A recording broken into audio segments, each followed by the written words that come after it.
Is joining us this morning. It's good to morning. see you. I felt you wince when I was talking about President Macron then. Well, look, I mean, he would say that, wouldn't he? But the reality is that the powerhouse of the EU economy, Germany, is in its third year of recession. And this idea that we should get closer to a failing, struggling economic model is completely absurd. The US is going gangbusters, and we need to learn why that is, because they've got cheap energy, because they've got smart regulations, not over-regulation. And so I think the Prime Minister should be really focusing on that and the opportunities for a partial trade deal with a new US president that actually favours the UK. We've clearly heard it. He treats us differently from the EU. Cool, lots to talk about there. Let's talk about economists and analysts, first of all, generally saying the impact of leaving the EU single market and customs union has had a negative effect on our economy.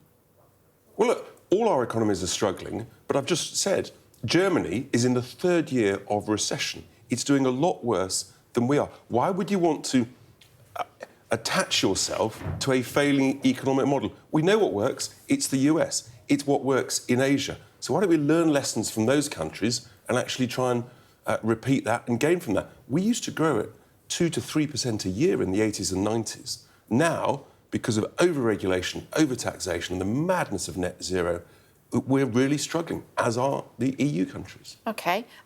3 million fewer jobs, according to Cambridge Econometrics. 32% lower investment, 5% lower exports, 16% lower imports, £311 billion worse off by 2035 because we've left the EU. And it's just complete nonsense. I mean, this is twaddled by Ramona institutions that just can't accept the fact that we've left. And actually, we've now got great opportunities and we should grab them and thrive them. The issue with Brexit is that the Tories utterly failed, having taken us rightly out of the EU, to take advantage of it, to do the things that they promised. Control immigration, get rid of daft EU laws, lower taxes, and that's how you grow an economy. You can't tax your way out of a crisis. So we don't need experts, as somebody famous once said, is what you're suggesting there. Let me just quote Bloomberg to you, though. Found that Brexit is costing the UK economy £100 billion a year. Again, I mean, this is the same Bloomberg that told us that we shouldn't leave the EU. Of course they're going to do that. But all the city... Do you remember when the city said that we were going to... They're making it up, are they? I'm afraid to say, actually, bluntly, they are. So you're suggesting that Bloomberg are making up those garbage. figures? I just come back to the simple fact. You're saying that Cambridge Econometrics are making up those numbers? It's garbage. What about the Centre for Economic Performance? It's complete garbage. What they're not focusing on is Germany. Germany is in deep recession, and we need to do as much as we can to get away from that, not drag ourselves nearer.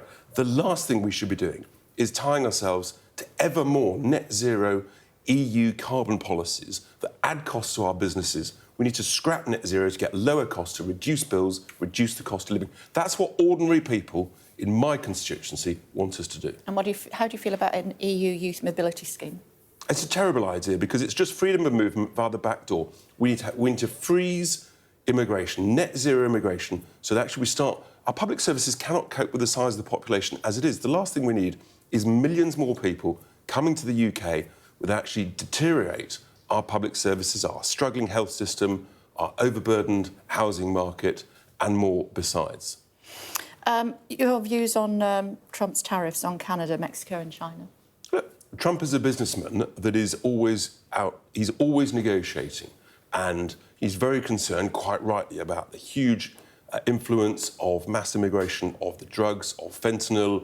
You know, these are serious things, and let's see where it goes. But the joy of being outside the EU is that actually I think we've got a good chance of having a much better trading relationship with the US, looking at a partial trade deal, because we've got that flexibility as an independent sovereign nation, and that's a great thing. But what about these tariffs? Do you agree with the tariffs that he's suggesting? At the end of the day, tariffs are used as a negotiating tool. But do you agree with them or not? They are used as a negotiating tool. So he's not going to do it? No, here's the point, right? Our job, the Prime Minister's job here, and our job in challenging him is negotiate for Britain.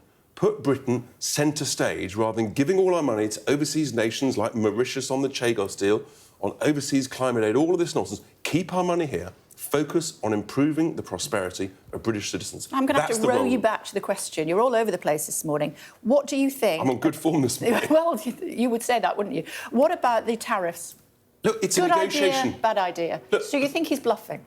It's a negotiation. He's not bluffing at all. but it's a negotiation. A 25% tariff. Very often, when you start a negotiation, you don't end up right where you start. That's how negotiation works. The more we have smart business people coming into politics and negotiating on behalf of Britain, the better, rather than just rolling over and giving all our money away like this Prime Minister. He says he's having a chat with him on the phone this morning, but as far as he's concerned, Canada, Mexico, China, it's a done deal. And let's see where it ends up. It may well be a done deal. But if it's a done deal, what's it going to do to the global economy? And what impact is it going to have on our economy? You're clearly not interested in what's happening in the UK. I am. I'm negotiating on behalf of British citizens. What's right for us? Why do you say that? Why am I not interested? Because you're focused on... I've lived in this country a lot longer than you. Really? Yeah. Let's focus on what's going on in Britain, not what's going on in Mexico and Canada. That's what's of real interest to us. And we've got to get this economy growing by cutting out daft regulation, stop sending our money overseas, scrap net zero, and that it gives us the space. Are you supporting massive tariffs or not? No, tariffs are a negotiation. I've said that. What I'm supporting is we've got to focus on the UK. You seem to be focusing on Mexico and Canada. I'm focusing on the UK. You missed out China, and I was then going to go on to Europe. Yeah, you can go on all those. Let's focus on Britain, shall we? What works? What makes British citizens better off? You're not interested in that. You haven't asked me about it. How unhappy are you about tonight's dinner? How what? How unhappy are you about tonight's dinner? Prime Minister can chat and have dinner with whoever he wants, but frankly, what I'm really concerned about is that he tries to link us to the EU energy schemes. Norway's government has just collapsed over that. I'm concerned about ever higher carbon taxes, imposing more costs on businesses, and I'm concerned about having a closer EU sort of defence procurement relationship, again, which would not be in our interest. Our interest is getting closer to the United States. That's a growing economy that is very successful. Doing that as well. Why can't he do both? Well, let's see, shall we? But in terms of where you want to focus, where the prosperity is, it's in the US. It's not in the failing recessionary EU, is it? They're our biggest trading partner. No, they're not. The US is our biggest single trading partner, OK? So let's focus on what's good in the US. The European Union, the European bloc, is our biggest trading partner. And it's failing, right? The powerhouse of that trading bloc is in recession for the third year. You seem incapable of registering that point. It's good to see you, as always. Thank you very much indeed for joining us. Thank you.